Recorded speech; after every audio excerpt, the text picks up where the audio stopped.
Hello, New Zealand. Welcome to Straight Talk, or should I say Bula Vinaka. I've actually been in Fiji just over the weekend for a family wedding. It's always lovely going to a family wedding, but when it happens to be in Fiji, because my niece was marrying a Fijian, then that's an extra bonus. So that may be why I look like I've got a bit too much makeup on tonight. It's actually sunburn. But anyway, Vinaka, to the hospitality in Fiji. In this episode on Straight Talk tonight, we discuss the fact that it's about 12 months to the day to the next general election. So we're going to get the panellists' predictions, and will Te Pāti Māori make the start line?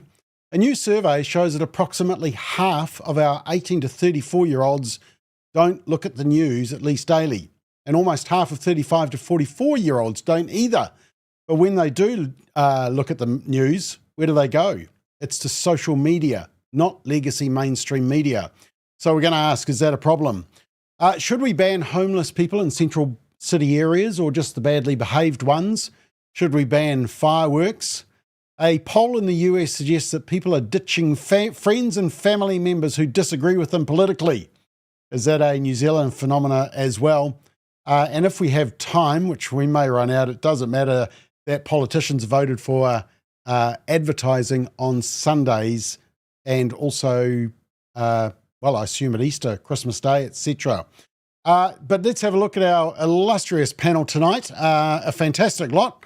Firstly, Simon O'Connor in the Big Smoke. How are you, Simon?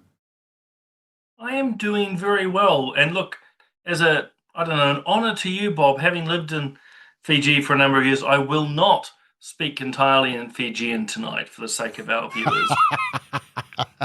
And for the sake of the Fijians as well. That's right, butchering their language. Now, Simon, you might be able to answer this question, because the other panellists are hopeless. Who was the super sub that came off the bench for the All Blacks and basically won the game for them? The smiling guy that when he converts games, converts tries. You are asking the absolute wrong person when it comes to sports. Yeah, defer to the others. Yeah, I think you'd know more about the Tiddlywinks Championship that happened in Mission Bay last weekend. Anyway, the reason I was saying that, someone will say on our commentary who I'm thinking of, but Rodney Hyde, thank you, super sub off the bench, basically got the nod from the coach at the 11th hour, and here he is, ready to go. Rodney, lovely to have you on at such short notice. Lovely to be here, Bob, and you should always know I'm always kitted up. And I'm always warmed up on a Monday night, just in case you need me. I love it so much. Yeah, thanks, DD. It's Damien McKenzie. That's who I was trying to think of. He has this very wry smile just as he's about to convert tries. My family just think it's hilarious. I love it. Dr. Michael Reid in Christchurch today. How are you, Michael? Oh, good. Thank you, Bob, and good evening, everyone. And finally, Mel Taylor. Mel, I have to tell you that your little chat last week on our 100th episode, we republished that on social media, and everybody was very impacted by what you had to share about your time as a caregiver and just the effect of the breakdown of our culture on how difficult that is. So thank you for that input. Cool. That is so cool. Thank you. Okay, look, just before we get into our first topic of politics, I think one of the biggest stories today has been the downfall of the mighty BBC, once and all proved to be corrupt as they are and to be untrustworthy. But I've got a very interesting question to ask you, panel. So firstly, let's just watch exactly how the BBC totally butchered and doctored their coverage of Trump related to the January 6th episode. Whatever you think of what happened on January the 6th, the BBC went out of their way to totally misrepresent what Trump said. So here's how the BBC did it. We're going to walk down to the Capitol, and I'll be there with you, and we fight. We fight like hell. We're going to walk down that's the BBC. to the Capitol, and we're going to cheer on our brave senators and congressmen and women. Okay, and that was the original. That's what he actually said. Now, I went back and we found out our One News reported it. And during the January 6th hearings in the middle of 2022, this is how they reported Please it. welcome the 45th President of the United States of America. A desperate bid to hold onto power. We're going to walk down to the Capitol. This call sparking the deadly insurrection at the heart of America's democracy. What do you reckon, Simon? Blatant misrepresentation, or are they just being a bit loose? Oh no, blatant misrepresentation. Mainstream media takes moral positions on various issues, whether it's Donald Trump in America or abortion, euthanasia, drugs, you aim it, COVID, add any topic. Media today, mainstream media, takes a moral position. They decide what's the right version and what's the wrong version, and then they work their narratives around it. They just can't be trusted. And, as I keep trying to tell people, you have to work with a great deal of suspicion around media today, and why you're also seeing the rise of alternative media and social media as people try to find out what is actually truly happening.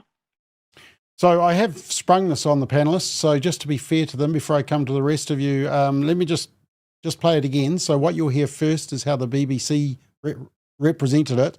Then you'll hear what Trump actually said. And then I'll play you also how One News played it and whether you think they did a BBC. So this is how the BBC represented it. We're going to walk down to the Capitol, and I'll be there with you. And we fight. We fight like hell. They We're clipped going to walk down to the Capitol, and we're going to cheer on our brave senators and congressmen and women. Okay, and that was the original, and then One News's coverage. Please welcome the 45th President of the United States of America. A desperate bid to hold onto power. We're going to walk down to the Capitol. This call sparking the deadly insurrection at the heart of America's democracy. Pretty strong narrative there, Rodney. Pretty clear what One News is trying to paint. It's been a terrible experience. Of course, it wasn't anything like an insurrection. You don't have an insurrection without guns. It was a legitimate protest to say that there were concerns over that election, and I shared those concerns. It's tragic because this is what has tarnished Donald Trump's around the world. And I've got very dear friends who think I'm a lunatic because I support Donald Trump. And they say, how can you possibly support Donald Trump because, of the insurrection that he tried to mount? And of course, what my experience is, I always say to them, where do you get your news from? And they say, TV, The Guardian, the New York Times, the Herald. And they have been lying systematically to us. The BBC is notoriously bad. And of course, they've been doing this to Israel for decades. Can't be trusted. Okay, I'm interested just, two comments here. And if you do want to comment, come through Family First Facebook page or our YouTube page. Neil says, the once great BBC, which gave the world Jimmy Savile, Rolf Harris and other monsters, been in the sewer for decades now, which I thought was interesting. But actually, Michael, I might get you to answer this question from Kevin. And he says, why do you all waste your time on legacy media?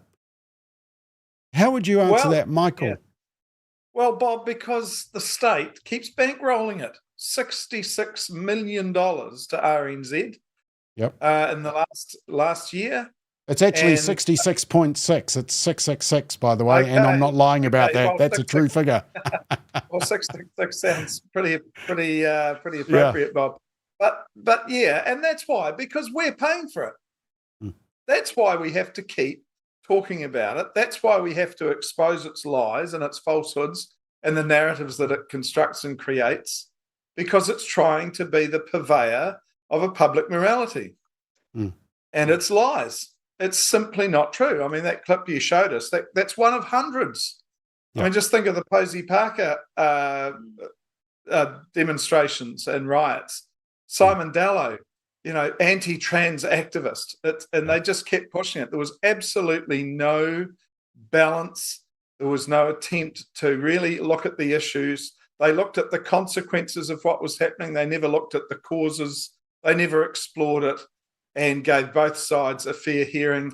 And it was interesting last night, Bob, to hear Media Watch still hand-wringing about trust in the media. A guy called Tim Watkin apparently has written a paper But the elephant in the room was, in this half-hour discussion, was they never talked about wokeism, and they never talked about the lies.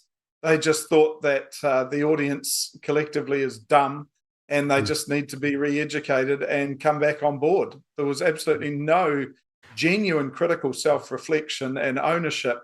And so it just continues to go down the Googler, and it deserves to. So to answer Kevin's question, we keep talking about it. We're concerned about it because it's costing us millions and millions of dollars.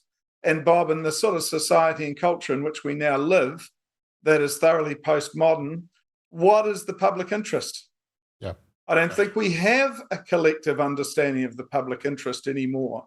And so the fourth estate is very much the broken estate.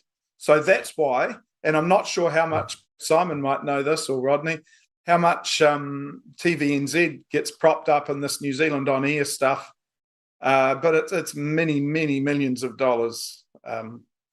And they I know that TVNZ gets a lot of New Zealand on air money for programs specifically, but I was thinking of doing an Official Information Act request to TVNZ, asking them for all footage of January 6th coverage, because obviously that clip was just found because it's still on the site. I would suspect that when the BBC report came out, TVNZ might have spent 24 hours over the weekend culling all footage, just in case. That might be an interesting OIA. Mel, what's your thoughts? I mean, does any of this surprise you? Oh, I actually cannot believe that mainstream media would do such a thing. Are you serious? No, I'm not serious at all. All sarcasm aside, putting sarcasm away. I was trying to see the tongue in your cheek. I was just checking. But it's. I mean, first of all, where's the accountability for actually telling the public such lies, especially when their government, or taxpayer funded? And where is the love and the passion and the drive for journalists to actually seek out the truth? All this does is make them look like copycats that want to go with whatever's popular without actually doing research into what was the truth. Yeah. Okay. Go on, Rodney.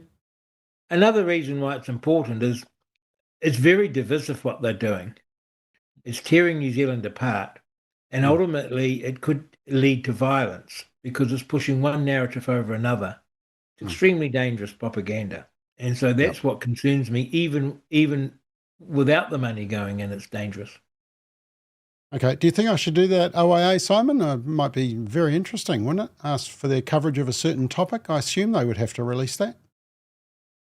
They'll probably try to find ways around it. They'll probably argue that it's too much work, but it's always worth asking because at very least it fires a shot across the bow. Yeah. Yep.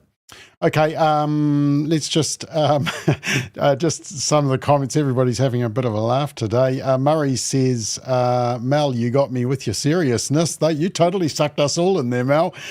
Jude says it's not cheap to keep people brainwashed, which is true. Catherine says, isn't that an interesting sum of money for Radio New Zealand, 66.6? I'm not kidding about that figure.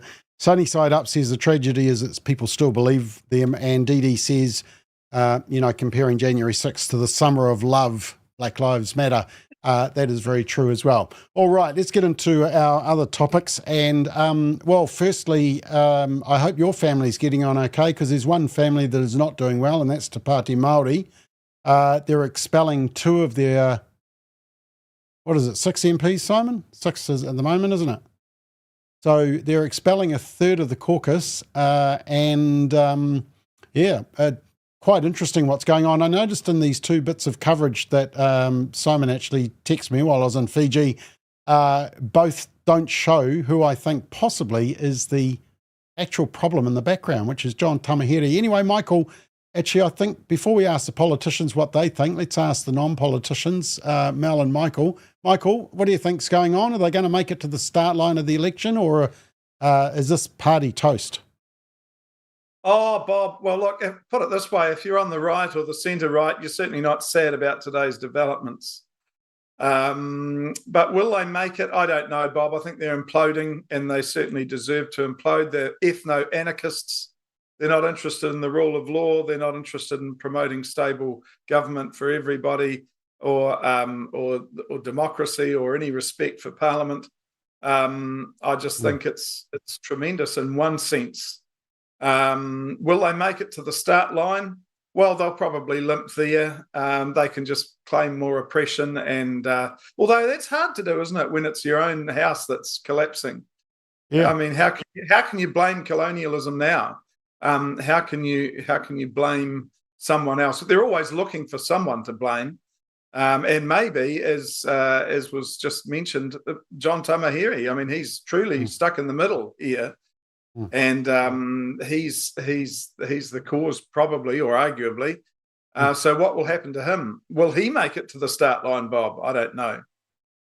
That's actually an interesting segue, and I just want to bring in Simon here. It is ironic that the party that complains about colonialism is using a colonialist system to try and deal with renegades in their party. There's a certain irony to that, isn't there? Oh, there's an irony and a hypocrisy. All their tikanga and kawa have not been able to sort this out, primarily because, of course, those things are arbitrary. The defectors, like Takatu and they, are going to be going down one side of tikanga. Obviously, John Tamahiri has his, the leaders of the party. It's all over the place. So, no, there is a great, if not delicious, irony that they're running off to the courts. But it's already very messy, without taking up too much time, that even the validity of expelling them, a number of their electorates were not allowed to vote, others have abstained, and then in behind that, Te Pāti Māori have actually not put forward their electoral returns for a number of years. So there's massive questions even around the validity of what they're trying to do. So I suspect this is going to play out for quite a bit longer. Yeah. Well, the interesting thing about this is that it's a reminder to us that you can have a party in Parliament that purports to represent a constituency, the Māori Party, the Green Party, dare I say a Christian party, and in fact, often they don't always represent that constituency all the time, and sometimes even within that constituency there are very divergent views, which is the interesting thing about Te Pāti Māori, isn't it? They're fighting amongst themselves rather than fighting the so-called perceived enemy that they have. Which is sad, regardless of whether you totally agree or totally dislike a political party. It's still sad to see infighting and division and media mudslinging, and it takes away from everything that I think people that elected them want to see them stand for in Parliament. And as for whether or not, they'll implode and disappear, I don't believe that they will. I think they'll take a huge knockback, but there are still tons of people that don't watch the news or don't watch, tons on mainstream media that won't know about this and that will just follow tradition or whatever and still vote that way just because. Yeah. Okay, well, you've hinted at the next coming topic, so you just hold that thought there, Mel. Rodney, am I sort of right that actually maybe the problem isn't these two or these two? It's actually possibly John Tamahiri in the background, because you've been in Parliament when he was in Parliament, weren't you? Well, I agree with everything that's been said, but there's also a darker side to this, and it's how our Parliament and our Westminster democracy has been tragically undermined by MMP and by the rules that we have. So think of it like this. Of course, the Royal Commission said no Maori seats because they were redundant. They were a terrible overhang and they would be gone. But they were put in by the National Party to try and tamp down the vote for MMP. And so we got stuck with these Maori seats. So we have these Maori seats which are inherently racist, and we have a racist party elected to Parliament, and it's entirely a performative party. It just performs. It doesn't do anything that you'd expect of a parliamentary business. So that's tragic. It's tragic because it makes New Zealand a laughingstock, and it's particularly tragic for Maori, who must be ashamed by these clowns. So that's where we get to. And now we have this amazing waka jumping legislation, which is a total affront, because these electorates voted for their MPs, and we voted for them for 3 years. But as it happens, if the president doesn't like them, he can actually expel them. And that is exactly what is happening here. So it's not the people of New Zealand that are having a say about this. We had our say when we voted them in. Mm. But now the party president is kicking them out. And this sends a very powerful message now to every MP, and it further consolidates power in the party hierarchy, because if you're an MP that steps out of line, you can be expelled from Parliament and a by-election called. They haven't done us and their voters the common courtesy of explaining why they're being expelled. Mm. They don't feel the need to do it, and in the legislation they don't have to. If they get the 4 MPs to say they should go, they will go. So it's a total affront to their whole history of Western tradition and the idea of an MP voting his or her conscience and voting for his or her constituents. This is now parties being run by the presidents. It's a disgusting outcome. And I weep for the Westminster tradition and our great history here in New Zealand, because it's great entertainment, but it's also very, very sad to the juncture that we've come to. Oh, it's certainly great entertainment, that's for sure. All right. Actually, I was just thinking maybe we should get Netball New Zealand to come in and sort it out, because they did such a great job with Dame Noeline Taurua. Yeah, okay, yeah. Tongue in cheek there, Mel. Right, let's make a couple of predictions. Mel, let's kick it off. I'm going to hold you to this, by the way. 12 months from now. I mean, I actually noticed the latest news on this is that Luxon says Te Pāti Māori is a joke. I mean, to be honest, he must be loving this. The focus is off him, it's off his leadership, and it's all on one of the left-wing parties that's going to help Labor be the next government. So, Mel, has this affected your odds as to who's going to win the election in 12 months? Who's going to win the election? I think Te Pāti Māori will still get their votes in. It'll be an interesting by-election. I think that'll tell us a bit. But as for who's going to win the election, I would hope it's a right-wing party. What I would love to see is Christians and Conservatives coming together to form something powerful enough to have a say in Parliament. I think the left are really good, dare I say it, but they're really good, apart from Te Pāti Māori right now, at looking quite unified. Whereas if you look at the right in the last election, there were well over 10 minor parties that were vying for votes to get into Parliament to represent Christians and Conservatives.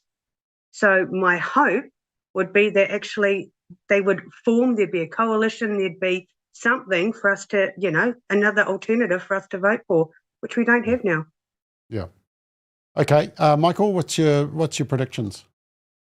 Oh, well, I'd agree with Mel, but I was just thinking when you were talking, Mel, a United Future back in about, I think it was 2002. Yep.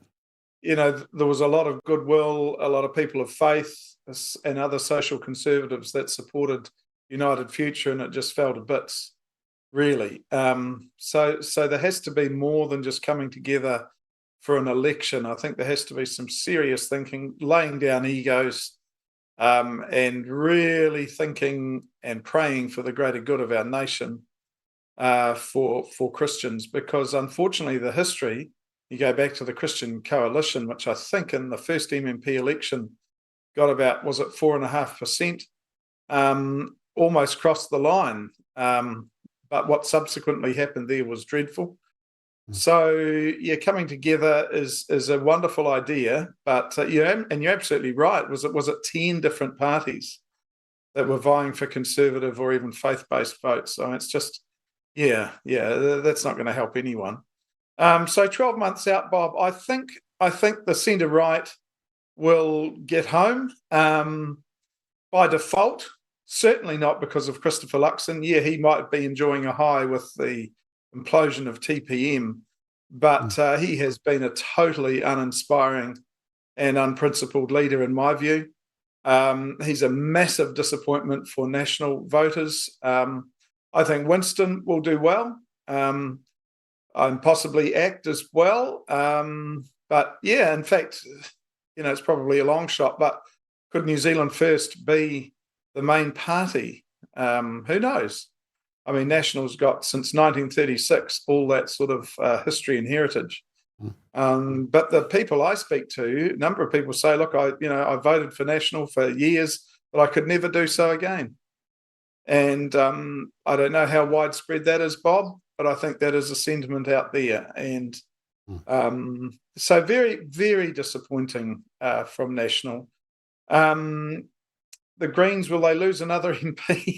Well, if recent history is anything to go by, they'll probably lose 2 or 3 more before the election. But they have their constituency. There's still a lot of people that believe they are an environmental party, that they're committed to, on some ethical principle, preserve the environment. They're actually extremely Marxist, but they capture the youth vote. It's quite hip. So unfortunately, I think that they will stay there. But yeah, and in terms of the leadership, I think Hipkins and Luxon will stay simply because of the lack of any obvious alternative. Yeah. Okay, Rodney, I figured out that you've probably been watching closely elections for the last 2, maybe 3 decades, either being involved or just being interested in politics. What's your reading of 12 months out? Where are we heading? Well, my opinion is only as good as everyone else's, of course, but I'd say the centre-right are going to get back. Winston Peters will do extremely well. Te Pāti Maori will be there. Whether the extent to which they'll be there will be interesting, because there could be Te Pāti Maori could split, and therefore split the votes in what is the first past the post electorate seat. So that could make trouble for them. We might have 2 Maori parties surviving at the next election, for example. The Greens will be there, Labour will be there, Luxon and Chris Hipkins will limp along to the election. You don't see anyone biting at their ankles at this stage. That's how it'll go. But as Michael says, it's extraordinarily uninspiring. I myself wouldn't like to see a Christian party. What I'd like to see is Christians invade all the existing parties. I'd like to see Christian Green MPs, Christian Maori MPs, Christian National MPs, Christian Labour MPs, and dare I say it, even Christian ACT MPs. That would be the best result, because we want a Christian parliament, but that doesn't mean we need a Christian party. Okay, when you said Christian National, I just about thought you were going to say Christian Nationalists, and that would have triggered a whole lot of people and complaints to the Broadcasting Standards Authority by the left. So anyway, that's lucky. Simon, I mean, I think observing the Greens and Te Pāti Māori, I don't think how bad they act. They've got a core constituency that is always going to be there. So it's going to still be a race to the finish. It's really how good Hipkins and Luxon can win over the people, isn't it? Sort of. So I've been distracted by that potential Christian nationalist idea, and also thinking like a trad wives party, which you might just romp home through the Instagram vote. Can I just say, look, 2 quick things on Rodney's comments. I'm with him. I think, often, and no offense to those who are involved with particular Christian parties, but actually sometimes the hard yards and actually the success will be Christians being in the mainstream parties and affecting change. And the second comment, just to affirm what he's, as in Rodney's saying around the waka jumping and the effect that it has on our democracy. Look, in many ways, to your question, Bob, I actually don't think in many ways, New Zealanders are going to be responding to any particularly charismatic leadership, be it Luxon or Hipkins or anyone. I think actually most Kiwis find politics at the moment boring. They're just distracted simply by the price and the cost of living. Neither National or Labour's leaders are inspiring. There really are no alternatives. That's probably the only reason that either Chris's and Labour or National are surviving. There's just no clear alternative. If there was, they'd be gone in a heartbeat.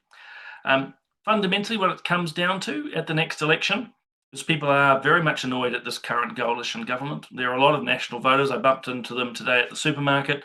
I better be clear, I don't solicit these conversations. People just talk to me. They can't stand where National's going. Let's be completely blunt about it. But they're not going to vote for Labour. They're not going to vote for a left-wing coalition. They're going to vote for what they see that the lesser of just poor performance. And I think ultimately that's what's going to draw the centre-right over the finish line. They're disgruntled with National, but they're not going to vote the other guys in. And then your last 2 points, look, Te Pāti Māori, they are a tribal and revolutionary group. The 4% or so that vote for them currently don't care about all this furore. They're going to keep voting. The Greens will hold their general vote. That will just continue. And the final point is New Zealand First is likely to pick up a number of votes, particularly from National. And that's the last observation. On current polling, National will have no list MPs. That's goodbye Jerry Brownlee, goodbye Nicola Willis, goodbye Paul Goldsmith, and a number of others. And by the way, I'm not being ad hominem or personal on these guys here, but that's going to have a fundamental change. And that will cause great tensions. If you're Nicola Willis sitting there going, you're number 2 supposedly in the party and the finance minister, and you're not going to win your seat. So in other words, a very long way of saying, I think next year is going to be fascinating within the National Party as they begin to tear themselves apart to ensure they get back in. Yeah. Okay, I'm still just picking myself up off the floor that you were at the supermarket, Simon. That's pretty incredible. So that's good. You do have your uses. But the other thing, I did mean to just say that when I was looking at the coverage of Te Pāti Māori, this story really shocked me. Can anybody see why I was so shocked by this report? No? She's looking very short. It's not a great photo. No, there's a Christmas tree in the background. Who has a Christmas tree up in the middle of November? That is shocking. I can't believe that wasn't front page news. Christmas trees go up way too early in Parliament. Anyway, let's just check out. I disagree with you. You've got yours up already, have you, Mel? First time I haven't. Usually it's up at the end of September. Oh, okay. You reckon that's an old photo? Actually, it does look a bit old. I'd put good money on it. I mean, I can't prove it. I'm not there in Parliament. I'd put good money. That's an old photo. Well, it'll be even more of a tragedy if it's Easter. Christmas tree up. Okay. Well, Bob, I think it's an interesting photo because he looks so big. And Debbie looks so tiny. And I don't know if the cowboy hat actually fits with the Christmas tree. But there we are. All right. A couple of comments. Catherine says, I'm annoyed Winnie wants to ban fireworks. So am I, Catherine. We will come back to that one. Lee says, oh, this is funny. Give Winey a crack at Prime Minister. That's a new one for Winnie. I must tell him that somebody called him Winey. Veritatis says, it's sad that some of our most radical elements in Parliament shape our country with their crazy agendas. The Greens are clearly not about the environment. Watermelons, green on the outside, red on the inside. Very good description. And Murray Smith with the joke of the night. For the first time, Luxon is not pulling his hair out. Very good. Ka-ching. Right, let's move on. The Broadcasting Standards Authority put out a report because they've got to do something with their time, and they wanted to explore public expectations around news content and factors that may help improve trust in the news media. And there's two interesting things that they found. Firstly, they found that basically the older generation are still watching television and are going to news websites, and so that's that circle out the right. But the circle on the left is the young generation who are going to social media primarily for their news. And even the 25 to 34 age group, even the 35 to 44, very strong numbers going to social media for their news. But this is the other very interesting graph. So this is how often they look for news. And you'll see that the younger generation, the 18 to 24, 25 to 34, 35 to 44, those red figures, they're looking several times a day. That's a very small proportion.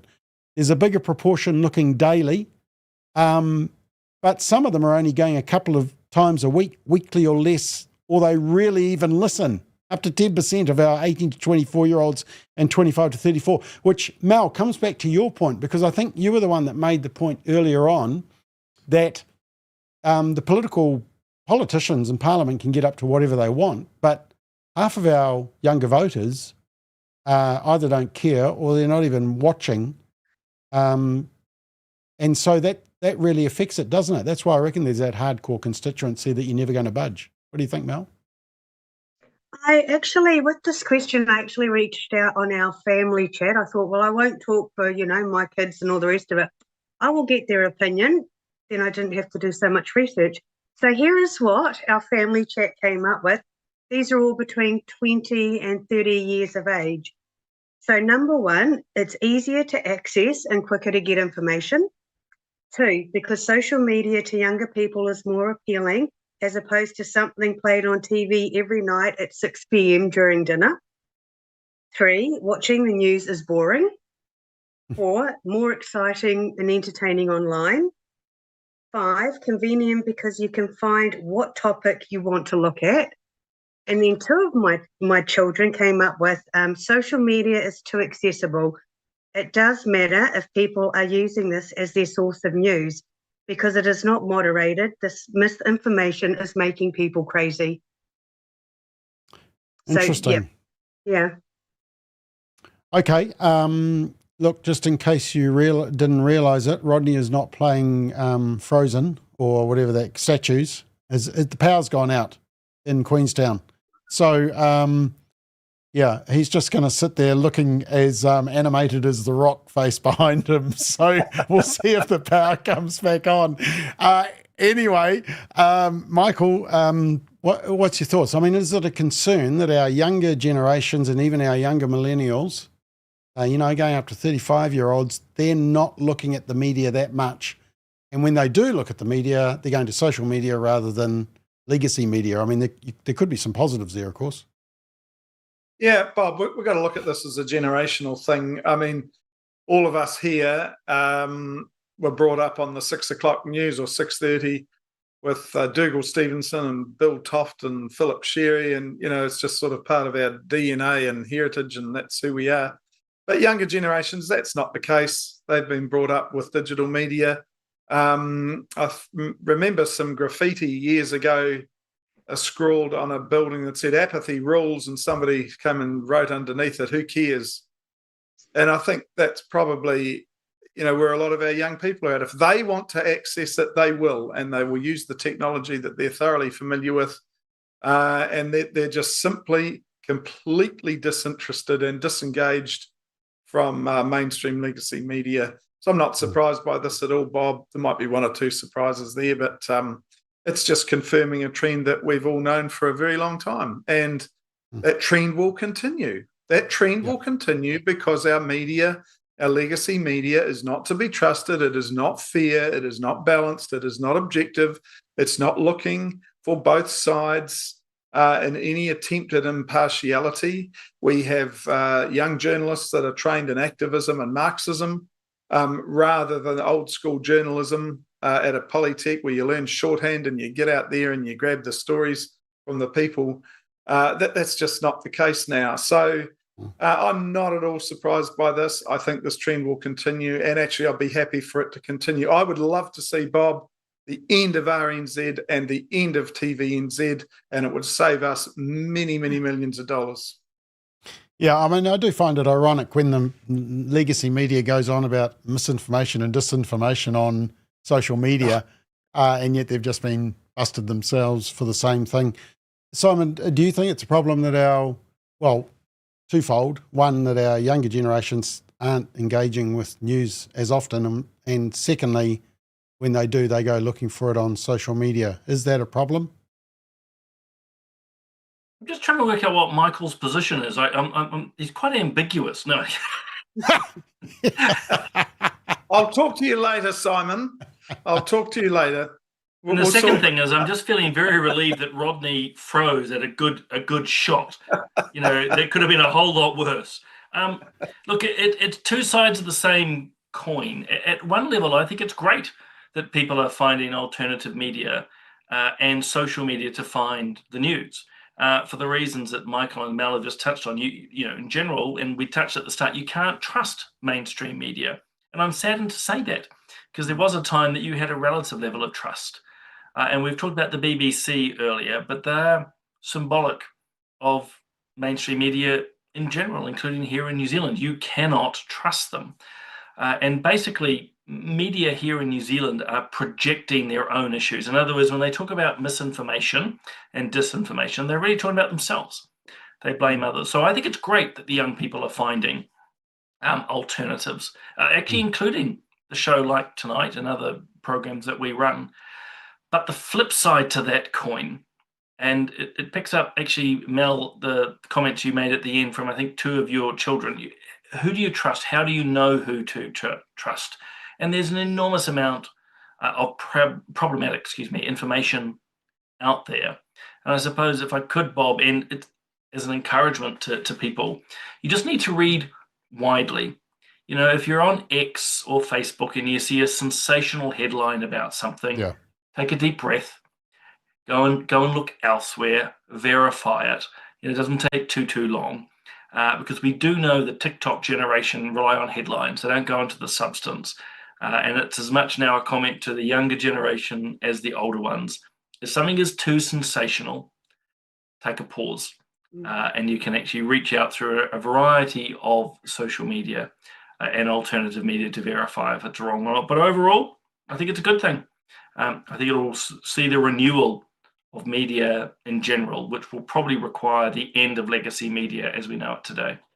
Yep. I mean, just credit to our producer, Gordon Clark, who's made us into a lovely four now. So we're kind of the Brady bunch, but half the kids have left home. So that's lovely. Thank you, Gordon. The amazing thing is that people are going to social media, and my recommendation is always, when you see a story, if it seems like quite a grand story, double check it.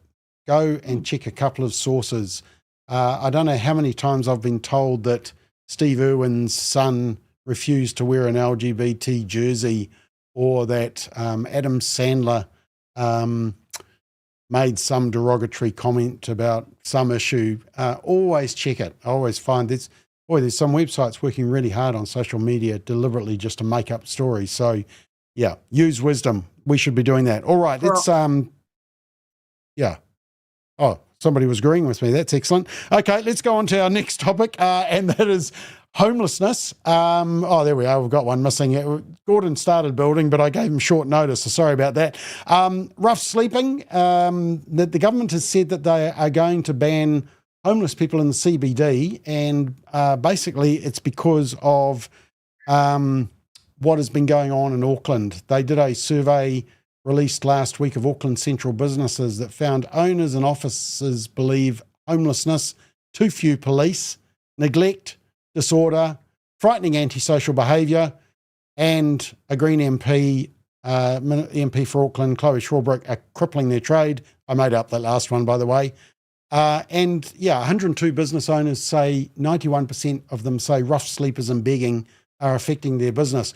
Simon, I might come to you first, because Auckland is sort of your precinct. In terms of the politics of it, I mean, there is concern. There's this trade-off between, we've got homeless people, but actually if the homeless people aren't bothering people, threatening, being intimidatory, using drugs, weeing all over the street, people tend to put up with that. But but there's also safety to consider, isn't there? There is a trade-off here.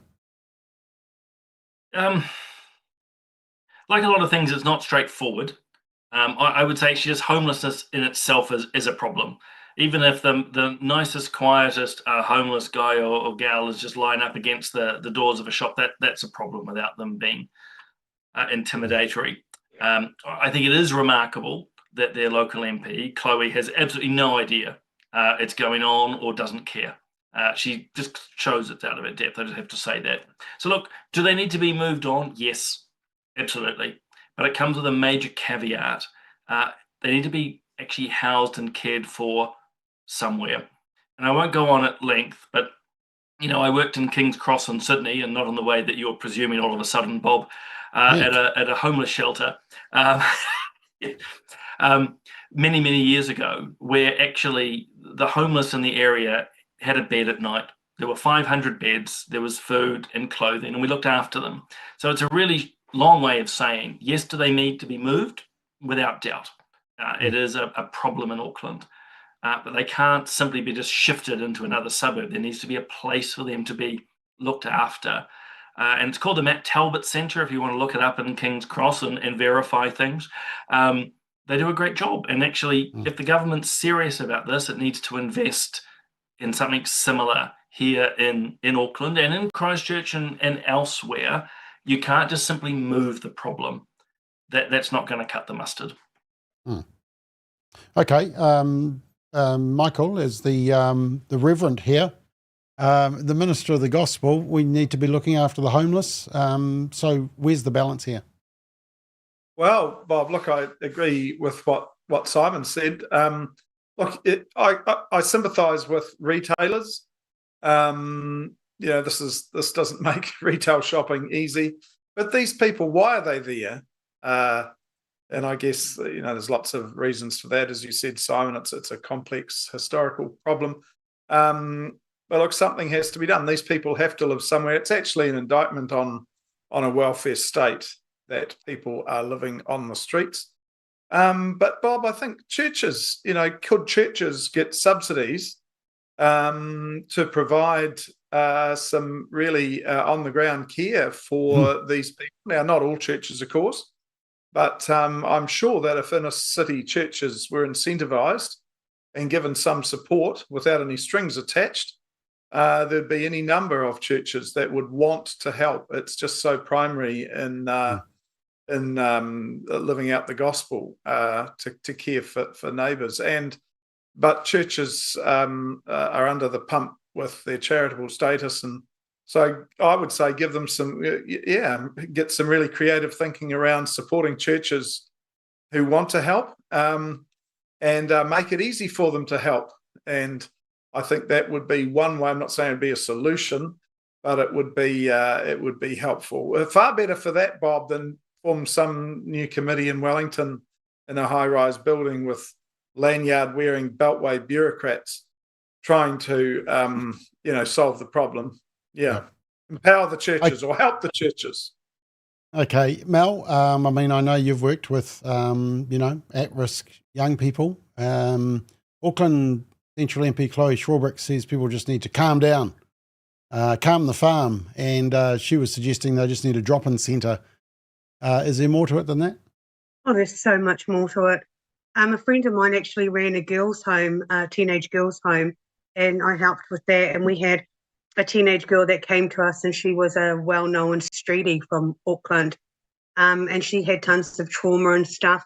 And the issue was she didn't want to be in a safe, loving environment. She wanted to be with her family, and her family were the streeties. So that's something to take into consideration as well. I think many of the homeless people, not all, but I think many have mental health issues, have trauma, and have grief. There's often a lot of grief. The wife's left, or the husband's left, or there's no more family. So for me, I think that there needs to be a facility or facilities that offer individualised, intensive wraparound program. There's no use just sending them to sleep somewhere for the night. If there are issues, then we need to address these issues. And the more that we can do these programs, I believe it will result in less homelessness to even have to worry about. Okay, Simon, I'm interested for you just to answer this question. Free Mind and Speech says some homeless are homeless because they close down places like Carrington and King's Heath. Some of these people are mentally unwell and still no proper help for them. Do you think there's some truth to that statement, that we've closed down some of the institutions that were an answer for some of these issues, or did that just sort of park it out of sight, out of mind? I think it's more the latter. Let's be clear. When we close down the institutions for people with mental health issues and put them on the street, that has caused major issues in and of itself. But speaking personally, I don't think returning them to Carringtons is going to fix things. Homelessness is complex. Mel is right, as is Michael. There's an array of needs. There are those on the streets with major mental health issues. There are those with alcohol and drug addictions. There are those that just don't want to be part of the state. Doesn't matter how generous the welfare system is, they just want to be off the grid. And then there are those that are just, fighting an array of demons. I'm not saying that necessarily in the theological sense. And so it is exceptionally complicated. But, and again, I'm influenced by my time there in Sydney, and I'm not saying that's the answer, but one of the great things about the Matt Talbot Centre was not just a place to sleep and eat and get your clothes. There was 24 beds, 24 hours a day for the alcoholics. The police would literally dump those homeless alkies at the door, and we'd drag them in and make sure they didn't, choke on their, well, I'm not sure how to describe it for viewers. There was counselling, there was support for those who wanted it, and so on. So it has to be much more broader and comprehensive. And I am worried that the government here just doesn't seem to have that depth. I mean, look at how mental health in general is being pursued. The minister and others saw just a couple of simple, cheap press releases. This is really complicated. And I really like what Michael said too, and I'll finish here. Allow the churches to be part of it. And yes, incentivize, but I'm making the distinction there, just allow them to be. The churches and others are so wrapped up in health and safety laws and other things, it makes it very difficult to be part of it. So anyway, we could speak for hours on this. And I'm conscious, Bob, that you would probably want us to move on to other things. Well, I was just going to say, I thought safe injecting rooms were the answer, because actually King's Cross was where the first safe injecting room was in Australia. Of course, the argument was, if you just harm minimisation, what the Drug Foundation would say, just teach them how to use it safely. Typical flawed argument, isn't it? Certainly out of the Sydney example. I mean, I'm going back years ago. We used to pat them down coming into the facility to take the booze off them, but this might throw a few people. Part of what we did, and you can let's set off a firestorm here. A lot of the local businesses, such as service stations, would sell the alcoholics methylated spirits. It was really, really cheap. So you would pat down those coming into the facility, but you would keep the cheap bladder of Chardonnay they had. And for the real problematics who were passed out on the street with the meth, you'd swap it. So, it's a funny mix of pragmatism and so forth. But no, the harm minimisation doesn't work. I said this to Chloe Swarlbuck once. You can focus on the word harm or the word minimisation. Anyway, again, we get into the nuances and complexities here. All right, let's continue and let's deal with something much closer to my heart. I'm still annoyed about it. New Zealand first. And look, that gap is because Rodney Hyde, the power went out in Queenstown where he is. So that's why he disappeared off. He should be here. So we let him off early for the night. And he was a late sub as well. This is like putting on the super sub who pulls a hamstring halfway through the second minute. So I have to have a word with Rodney about that. Anyway, that's the reason. But New Zealand First wants to ban fireworks. He's got involved in that. They've put a members' bill. He said, quote, "The taxpayer should not be spending millions on something that drastically impacts pets, causes the inevitable fires, and causes havoc for our emergency services. Enough is enough. The abuse and misuse of fireworks has far outgrown any of the benefits." I'm going to throw this open. Does anybody actually want to defend Winston? Michael? Yeah, I want to defend Winston. I think he's right here, Bob, and I'm just worried about your pyrotechnic tendencies, and I think you might need an extensive course of therapy. Look, I like you. Like you, I was brought up with fireworks. You could go down to the dairy and spend 20 cents and get a packet full of Tom Thumbs and, red firecrackers about that big that I remember. And we had a lot of fun with them. And generally, although we did some dumb things, generally they're a lot of fun. And it's sad, really, that that you could say Winston's becoming the fun police. But Bob, you look at the cost. I mean, Winston is a pragmatist. Look at the cost. Look at the fires. I actually think the whole pet issue is secondary to the cost to our emergency services. But it's a freedom thing, should they be available? Is it getting out of hand? You can go along to the massive, professionally done things, but it's perhaps not as much fun as lighting a string of firecrackers for yourself. I don't know, really. I tend to agree with Winston in this day and age. Maybe we just need an app on our phone that goes bang, and that might be where the future's heading. All this, I don't know. Okay, Mel? I totally disagree with Winston. I think, I mean, we had it here and we're on 6 acres and we had all the family over and the grandkids, you know, the 2-year-old grandson and up, they were just absolutely delighted with it. With all the kids we've had in care, it doesn't matter if fireworks was banned. Some of them would still find dumb stuff to do. It would be a potato gun or it would be a homemade explosive something or other. Stupid people will still do stupid things. And fireworks, it's one day a year.